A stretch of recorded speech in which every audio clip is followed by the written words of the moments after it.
இன்றைய அவ்யக்த முரளியிலிருந்து பாப்தாதா கூறியுள்ள முக்கியமான கருத்துக்கள். முரளி தேதி 17/11/2024, ரிவைஸ் 30/11/2002. இன்றைய முரளியின் தலைப்பு கைமாறு என்ற வார்த்தையின் நினைவின் மூலம் பாபாவிற்கு சமமாகுங்கள் மற்றும் திரும்பும் பயணத்தின் நினைவு சொரூபமாக ஆகுங்கள். இன்றைய முரளியில் பாபா என்ன சொல்கிறாங்க அப்படின்னா, இப்படி பாபா நமக்கு உயர்ந்த ஞானம் அளித்து கொண்டிருக்கிறார். பாபா நம்மை மிக அன்போடு பாலனை செய்து கொண்டிருக்கிறார். அப்போ இதுக்கெல்லாம் கைமாறாக நாம் என்ன செய்ய வேண்டும்ன்றார் பாபா? எனக்கு சமமாகுங்கள்ன்றார் பாபா. பாபாவிற்கு சமமாக வேண்டும் மற்றும் திரும்பும் பயணத்தின், அது ரிட்டர்ன் ஜேர்னி, திரும்பும் பயணத்தின் நினைவு சொரூபமாக நீங்கள் ஆகுங்க. நான் வீடு திரும்ப வேண்டும் என்ற அந்த ஒரு நினைவு சொரூபமாக ஆகுங்கன்றார் பாபா. இதுதான் நாம் பாபாவுக்கு கைமாறாக செய்யக்கூடிய விஷயங்கள்ன்றார். ஒன்று, பாபாவுக்கு சமமாகணும் மற்றும் திரும்பும் பயணத்தின் நினைவு சொரூபமாக ஆக வேண்டும் என்று பாப்தாதா தன்னுடைய நாலாபுறங்களிலும் உள்ள இதய சிம்மாசனதாரி, நெற்றி சிம்மாசனதாரி, உலக ராஜ்ய சிம்மாசனதாரி, சுயராஜ அதிகாரி குழந்தைகளை பார்த்து மகிழ்ச்சி அடைந்து கொண்டிருக்கின்றார். பரமாத்மாவின் இதய சிம்மாசனம் முழு கல்பத்திலும் செல்ல குழந்தைகளாகிய, தேடி கண்டெடுக்கப்பட்ட குழந்தைகளாகிய உங்களுக்கு இப்பொழுது பிராப்தியாக கிடைக்கின்றதென்றார். பிரகிருட்டி என்ற சிம்மாசனம் அனைத்து ஆத்மாக்களுக்கும் இருக்கின்றது.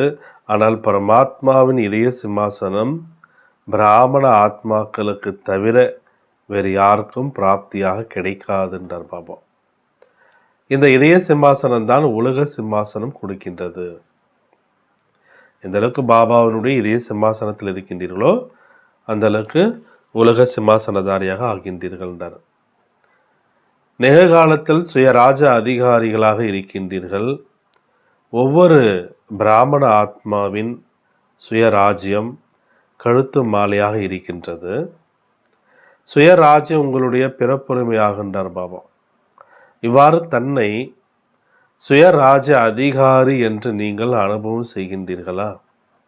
எனது இந்த பிறப்புரிமையை ஒருவராலும் அபகரிக்க முடியாது என்ற திட சங்கல்பம் உங்களுடைய இதயத்தில் இருக்கின்றது.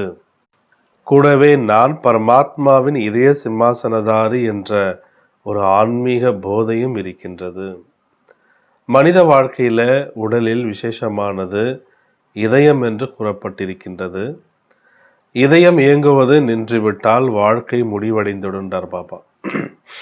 ஆக ஆன்மீக வாழ்க்கையில் கூட இதய சிம்மாசனத்திற்கு அதிக மகத்துவம் இருக்கிறது. யார் இதய சிம்மாசனதாரிகளாக இருக்கின்றார்களோ அந்த ஆத்மாக்கள் தான் உலகத்தில் விசேஷ ஆத்மாக்கள் என்று கூறப்படுகின்றனர். அந்த ஆத்மாக்கள் தான் பக்தர்களுக்கு மாலையினுடைய மணி ரூபத்தில் நினைவு செய்யப்படுகின்றனர். அந்த ஆத்மாக்கள் தான் கோடியில் சிலர், சிலரிலும் சிலர் என்று பாடப்படுகின்றனர். அவர்களெல்லாம் யார் என்று பாபா கேட்கிறார். நீங்கள் தானே. செல்லமான குழந்தைகளே, அவ்வப்பொழுது இதய சிம்மாசனத்தை விட்டுட்டு தேகம் என்ற மண் மீது இதயத்தை ஏன் செலுத்துகின்றீர்கள் என்று பாபா கேட்கிறார். தேகம் மண் அல்லவா? செல்லமான குழந்தைகள் ஒரு பொழுதும் மண்ணில் கால் வைக்க மாட்டார்கள். சதா சிம்மாசனத்தில், மடியில் அல்லது அதீந்திர சுகம் என்ற ஊஞ்சலில் ஆடுவார்கள். எப்படி ஒரு செல்ல குழந்தை இருக்குது அப்படின்னா அந்த செல்ல குழந்தைய தாய் தந்தை என்ன பண்ணுவாங்க? கீழே விடாமல் மடியிலே வைத்திருப்பார்கள். ஊஞ்சலில் வச்சு ஊஞ்சல் ஆட்டுவாங்க இல்லையா? அந்த குழந்தை ஊஞ்சல்லே இருக்கும். அந்த அளவுக்கு கீழே விட மாட்டாங்க இல்லையா? அந்த மாதிரி பாபா என்ன சொல்கிறாருன்னா, நீங்கள்லாம் செல்லமான குழந்தைங்க, ஒரு பொழுதும் நீங்கள் தேகம் என்ற மண்ணில் கால் வைக்க மாட்டீங்கன்றார். அப்படி தானே இருப்பாங்க செல்லமான குழந்தைகள் அப்படின்றார். சதா சிம்மாசனத்தில், மடியில் அல்லது அதீந்திர சுகம் என்ற ஊஞ்சலில் ஆடுவார்கள். உங்களுக்கு பாப்தாதா விதவிதமான ஊஞ்சல் கொடுத்திருக்கின்றார். சில நேரம் சுகம் என்ற ஊஞ்சலில் ஆடுங்கள், சில நேரம் குஷி என்ற ஊஞ்சலில் ஆடுங்கள், சில நேரம் ஆனந்தம் என்ற ஊஞ்சலில் ஆடுங்கள். மண்ணில் ஆடுவதில்லை தானே, மண்ணில் கால் வைக்க வேண்டும் என்று எப்பொழுதாவது இதயம் விரும்புகின்றதா அப்படின்னு பாபா வந்து கேட்குறாரு. ஏன்னா 63 பிறவிகளாக மண்ணில் கால் வைத்திருந்தீர்கள், அதாவது தேக அபிமானத்தில் இருந்தீங்கன்றார். மண்ணில் விளையாடினீர்கள், எனவே இப்பொழுது மண்ணில் விளையாடுவது இல்லை தானே. அவ்வப்பொழுது சென்று விடுகிறது, தேக உணர்வு என்ற மண்ணில் கால் வைத்து விடுகின்றீர்கள். தேக அபிமானம் என்பது மிக ஆழமான மண்ணில் கால் வைப்பதாகும். ஆனால் தேக உணர்வு என்றால் அதுவும் மண் தான்டார் பாபா. சங்கமத்தின் நேரத்தில் எந்த அளவிற்கு அதிகமாக சிம்மாசனதாரியாக இருப்பீர்களோ அந்த அளவிற்கு அரைக்கல்பம் சூரிய வம்ச ராஜ்யத்தில் மற்றும் சந்திர வம்சத்திலும் ராஜ்ய வம்சத்தில் நீங்கள் வருவீர்கள். ஒருவேளை இப்பொழுது சங்கமயுகத்தில் அவ்வப்பொழுது சிம்மாசனதாரியாக இருந்தீர்கள் எனில் சூரிய வம்ச ராயல் குடும்பத்திலும் அவ்வளோ காலம்தான் இருப்பீர்கள் என்றார் பாபா. வரிசைப்படியாக சிம்மாசனதாரியாக வந்தாலும் ராயல் குடும்பத்தில் ராஜ்ய வம்ச ஆத்மாக்களின் சம்பந்தத்தில் சதா இருப்பீர்கள். எனவே சங்கமயுகத்தின் ஆரம்பத்திலிருந்து இன்று வரை 10 ஆண்டுகள் ஆகியிருந்தாலும் 50 ஆண்டுகள் ஆகியிருந்தாலும் 66 ஆண்டுகள் ஆகியிருந்தாலும் எப்பொழுதிலிருந்து பிராமணன் ஆனீர்களோ அப்பொழுதிலிருந்து இன்று வரை எவ்வளோ காலம் இதய சிம்மாசனதாரி சுயராஜ சிம்மாசனத்தில் இருந்தேன் என்று நீங்கள் சோதனை பண்ணுகின்றார் பாபா. நீண்ட காலம் இருந்தீர்களா, நிரந்தரமாக இருந்தீர்களா, அல்லது அவ்வப்பொழுது இருந்தீர்களா? யார் பரமாத்மா சிம்மாசனதாரியாக இருப்பார்களோ அவர்களுடைய அடையாளம் நடத்தைகள் மற்றும் முகத்தின் மூலம் சதா கவலையற்ற சக்கரவர்த்திகளாக இருப்பார்கள். ஸ்தூல சுமைகளானது தலை மீது இருக்கும், ஆனால் சூட்சும சுமைகள் மனதில் இருக்கின்றார் பாபா. சுமைதான் கவலை, டபுள் லைட் என்றால் கவலையற்ற நிலை என்றார். சேவை அல்லது சம்பந்த தொடர்பு, ஸ்தூல சேவை, ஆன்மீக சேவையின் சுமையும் கூட இருக்கக்கூடாது என்றார் பாபா. என்ன ஆகும், எப்படி நடைபெறும், வெற்றி கிடைக்குமா கிடைக்காதா, இது போன்றார். சிந்திப்பது திட்டம் தீட்டுவது என்பது வேறு. ஒரு சேவை இருக்குது அப்படின்னா அதை பற்றி சிந்திக்கிறது, அதுக்கான பிளான் பண்ணுறது இது வேறு. சுமை என்பது வேறு. சுமை உள்ளவர்களின் அடையாளம் முகத்தில் சதா சிறிது அல்லது அதிக களைப்பினுடைய அடையாளம் இருக்கின்றார் பாபா. களைப்படைவது என்பது வேறு, களைப்பினுடைய அடையாளம் இருப்பதும் சுமையினுடைய அடையாளமாகும். கவலையற்ற சக்கரவர்த்தியாக இருப்பது என்றால் சோம்பலுடன் இருக்க வேண்டும் என்பது பொருள் அல்ல. எனக்கு எதை பற்றியுமே கவலை இல்லை என்று சோம்பேறித்தனமாக இருப்பது, சோம்பலுடன் இருப்பது. முயற்சி பற்றியும் கவலை கிடையாது, அந்த மாதிரி இருப்பது சோம்பலுடன். ஆனால் நான் கவலையற்று இருக்கிறேன் என்று கூறுவார்கள். சோம்பல் மிகவும் ஏமாற்றக்கூடியது என்றார் பாபா. தீவிர முயற்சி செய்பவர்களுக்கும் அதே வார்த்தை தான். தீவிரமாக முயற்சி பண்ணுறாங்கன்னா அவங்க கூட என்ன சொல்லுவாங்க, அவங்களும் அதே வார்த்தை உச்சரிப்பாங்கன்றார். அதே வார்த்தை தான் மற்றும் சோம்பலுடன் இருப்பவர்களுக்கும் அதே வார்த்தை தான். தீவிர முயற்சியாளர்கள் சதா திடமான நிச்சயத்தின் காரணத்தினால ஒவ்வொரு காரியத்திலும் தைரியம் மற்றும் தந்தையின் உதவியினால் வெற்றி கிடைத்தே விட்டது என்று நினைப்பார்கள். சோம்பலுடன் இருப்பவர்களும் ஆகிவிடும், நடந்துவிடும், நடந்தே விட்டது, ஏதாவது காரியம் பாக்கி இருக்கிறதா, என்ன நடந்துடும் என்ற அதே வார்த்தை தான் அவங்களும் சொல்லுவாங்கன்றார். ஆக வார்த்தை ஒன்று தான், ஆனால் ரூபம் தனித்தனியானதுன்றார். நிகழ்காலத்தில் மாயை விசேஷமாக 2 ரூபத்தில் குழந்தைகளிடம் சோதனை செய்கிறது என்றார். ஒன்று வீண் எண்ணங்கள், விகார எண்ணங்கள் அல்ல, வீண் எண்ணங்கள். இரண்டாவது நான் தான் சரியானவன், என்ன செய்தேன், என்ன கூறினேன், என்ன நினைக்கிறேன், நான் குறைந்தவன் அல்ல, சரியானவன். நேரத்தின் அனுசாரமாக பாப்தாதா இப்பொழுது இதையே விரும்புகிறார் என்றார்.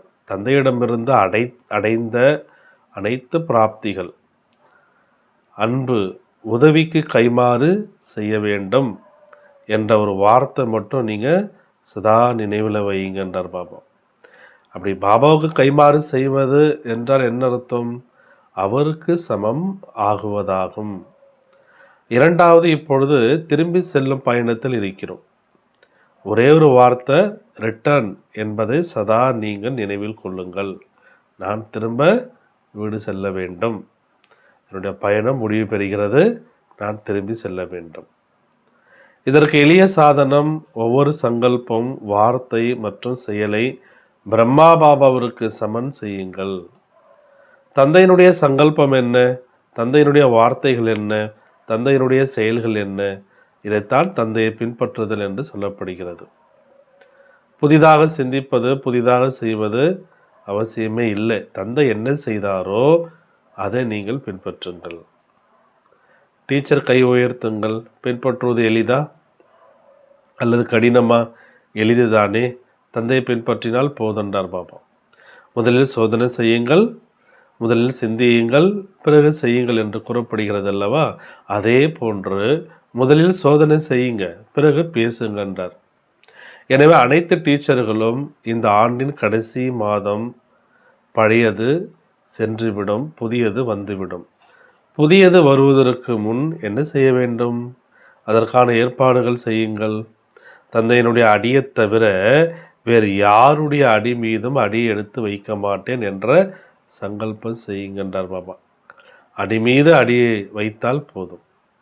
பிரம்மா பாபா சதா நிமித்தமாக மற்றும் பணிவாக இருந்தது போன்று நிமித்த உணர்வு மற்றும் பணிவுடன் நீங்கள் இருக்க வேண்டும்.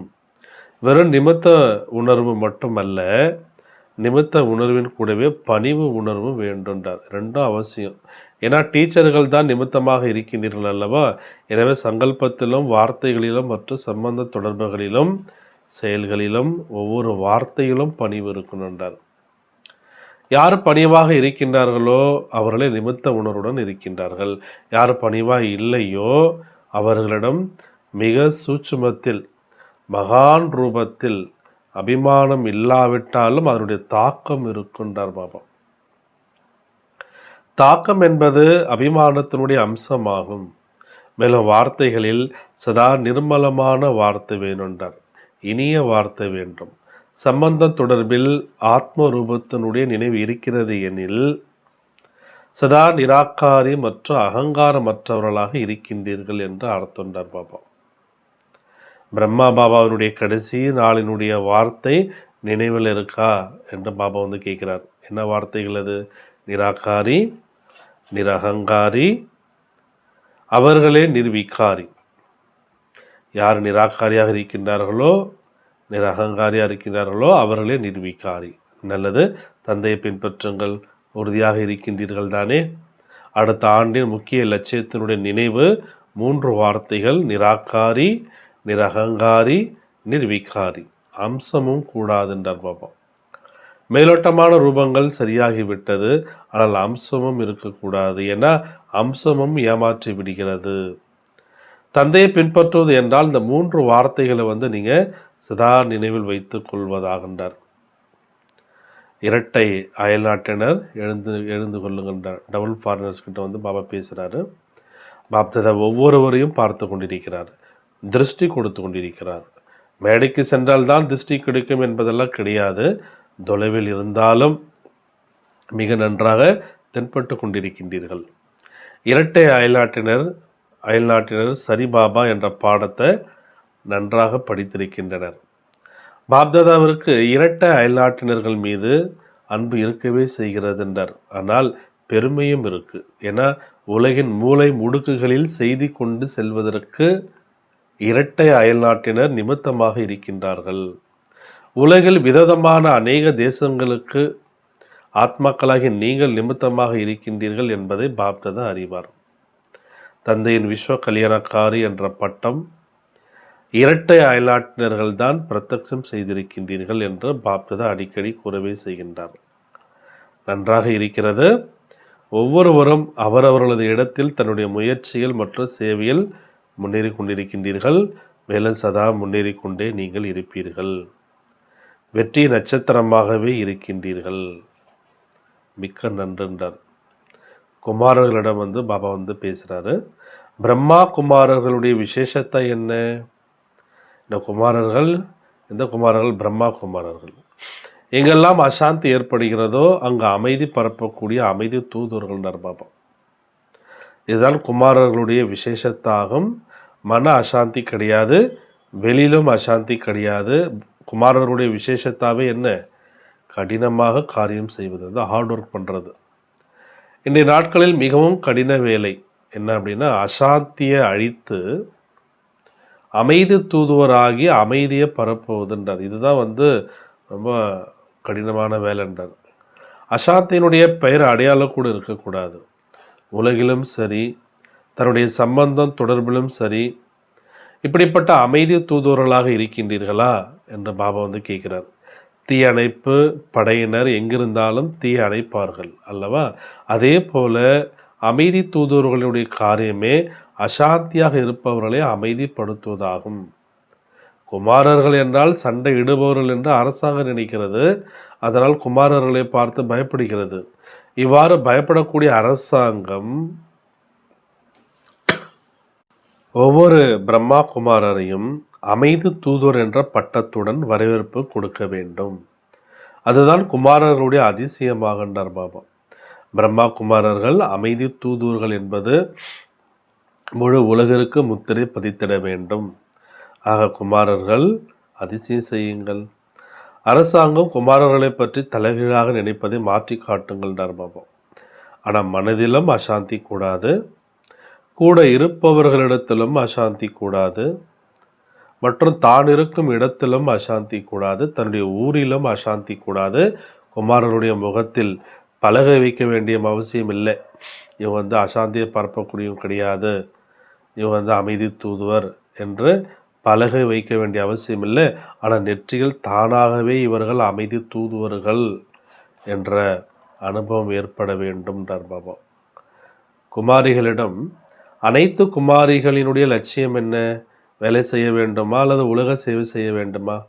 படிச்சுட்டு வேலைக்கு போகணும் அது போன்றா, அல்லது உலக சேவை செய்யணுமா அப்படின்னு பாபா குமாரிகளிடத்தில் கேட்குறார். தலையில் கிரீடம் அணிந்து கொள்ள வேண்டுமா அல்லது கூடை வைத்து கொள்ள வேண்டுமா? என்ன வைத்து கொள்ள வேண்டும்? அனைத்து குமாரிகளும் கருணை உள்ளம் உடையவர்களாக ஆக வேண்டும். உலக ஆத்மாக்களுக்கு நன்மை ஏற்பட வேண்டும். 21 குலத்தை முன்னேற்றக்கூடியவர் என்று குமாரிகளுக்கு மகிமை பாடப்பட்டிருக்கு. ஆக அரைக்கல்பம் 21 குலம் ஆகிவிடன்றார். அப்படிப்பட்ட குமாரிகளாக இருக்கின்றீர்களா? 21 குலத்திற்கு நன்மை செய்பவர்கள் கைகளை உயர்த்துங்கள். ஒரு குடும்பத்தினருக்கு அல்ல, 21 குடும்பங்களுக்கு செய்வீர்களா? உங்களுடைய பெயர்கள் குறிக்கப்படுன்றார் பாபா. பிறகு நீங்கள் கருணை உள்ளத்துடன் இருக்கின்றீர்களா அல்லது ஏதாவது கணக்கு வழக்குடன் இருக்கின்றீர்களா என்று பார்க்கப்படுன்றார். இப்போ நேரத்திற்கு முன்பாகவே தயாராகி விடுங்கள் என்று நேரம் எச்சரித்து கொண்டிருக்கிறது. நேரத்தை பார்த்து கொண்டே இருந்தீர்கள் எனில் நேரம் கடந்துவிடுன்றார். அதனால நாம் அனைவரும் விஸ்வ கல்யாணக்காரி, கருணை உள்ளமுடைய தந்தையினுடைய குழந்தைகள், கருணை உள்ளமுடையவர்கள் என்ற லட்சியத்தை வையுங்கன்றார். இன்னும் கருணை உள்ளமுடையவர்களாக ஆகுங்கள், இன்னும் தீவிர வேகமுடையவர்களாக ஆகுங்கள். குமாரிகளுக்கு எளிதாகவே தந்தையினுடைய சிம்மாசனம் கிடைக்கிறது என்றார். அப்புறம் ஊடகத்தினர் 108 ரத்தினங்கள் வந்திருக்கின்றனர். அதாவது மீடியாக்காரங்க மீடியா விங்கிலேருந்து வந்திருக்காங்க. நன்றாக இருக்கிறது. ஊடகத்தினர் அதிசயம் செய்து காட்ட வேண்டும், தந்தையிடமிருந்து ஆஸ்தி அடைந்தே ஆக வேண்டும் என்று அனைவரின் புத்தியிலும் வரணும். யாரும் வஞ்சிக்கப்பட்டு விடக்கூடாது என்றார். ஊடகத்தினுடைய வேலையை என்ன? ஓசையை பரப்புவதாகும். எனவே தந்தையிடமிருந்து ஆஸ்தி அடையுங்கள் என்ற ஓசையை நீங்கள் பரப்புங்க. யாரும் வஞ்சிக்கப்பட்டு விடக்கூடாது. நல்லது. பாப்தாதாவின் பயிற்சி நினைவில் இருக்கிறதா? சில நேரம் நிராகாரி, சில நேரம் பரிஸ்தா, நடந்தாலும் சுற்றினாலும் இதுதான் தந்தை மற்றும் தாதாவின் அன்பிற்கு செய்யக்கூடிய கைமாறாகும். சில நேரம் நிராகாரி பயிற்சியில் இருக்கணும், சில நேரம் நடக்கிறோம் அங்கங்கே போகிறோம் அப்படின்னா பரிஸ்தா நிலையை அனுபவப்படணும். இதுதான் தந்தை மற்றும் தாதாவின் அன்பிற்கு செய்யக்கூடிய கைமாறாகும். இப்போ இந்த ஆன்மீக பயிற்சி நீங்கள் செய்யுங்க. வினாடியில் நிராகாரி, வினாடியில் பரிஸ்தா, இது போன்ற பாப்ததை ட்ரில் செய்வித்தார். அந்த நேரத்தில் நல்லது முழு நாளும் நடந்தாலும் சுற்றினாலும் தந்தையினுடைய இந்த பயிற்சி எளிதாக நினைவு ஏற்படுத்துகின்றார். நாலாபுறங்களிலும் உள்ள 3 சிம்மாசனதாரிகள், சுயராஜ்ய அதிகாரி குழந்தைகள், சதா பாப்தாதாவிற்கு கைமாறு தந்தைக்கு சமம் ஆகக்கூடிய குழந்தைகளுக்கு, சதா திரும்பும் பயணத்தின் நினைவு சுரூபமான குழந்தைகளுக்கு, சதா சங்கல்பம், வார்த்தை மற்றும் செயலில் தந்தையை பின்பற்றக்கூடிய ஒவ்வொரு குழந்தைக்கும் பாப்தாதாவின் மிக மிக அன்பு நினைவுகள் மற்றும் நமஸ்தே. வரதானம்: அனைத்து ஆத்மாக்களிடத்திலும் தன்னுடைய சுப பாவனை என்ற விதையை தெளிக்கக்கூடிய மாஸ்டர் வள்ளல் ஆகுக. அனைத்து ஆத்மாக்களிடத்திலும் தன்னுடைய சுப பாவனை என்ற விதையை தெளிக்கக்கூடிய மாஸ்டர் வள்ளல் ஆகுக. விளக்கம்: பலனை எதிர்பார்க்காமல் நீங்கள் தன்னுடைய சுப பாவனை என்ற விதையை ஒவ்வொரு ஆத்மாவின் மீது தெளித்து கொண்டே செல்லுங்கள்ன்றார். சரியான நேரத்தில் அனைத்து ஆத்மாக்களும் விழிப்படைந்தே ஆக வேண்டும். ஒருவர் எதிர்ப்பு செய்தாலும் கூட நீங்கள் கருணை உணர்வை விட்டுவிடக்கூடாது. இந்த எதிர்ப்பு, அவமதிப்பு, உரம் போன்று வேலை செய்கின்றார். நல்ல பலனை உருவாக்கும். எவ்வளோ அவமதிப்பார்களோ அந்த அளவுக்கு மகிமைப்பாடுவார்கள். ஆகினால ஒவ்வொரு ஆத்மாவுக்கும் தன்னுடைய விருத்தி மூலம், அதிர்வலைகள் மூலம், வார்த்தைகளின் மூலம் மாஸ்டர் வள்ளலாகி கொடுத்துக்கிட்டே போங்கன்றார் பாபா. ஸ்லோகனில் பாபா என்ன சொல்கிறாருன்னா, சதா அன்பு, சுகம், அமைதி மற்றும் ஆனந்தத்தின் கடலில் மூழ்கியிருக்கும் குழந்தைகள் தான் உண்மையான தபஸ்விகள். ஓம் சாந்தி.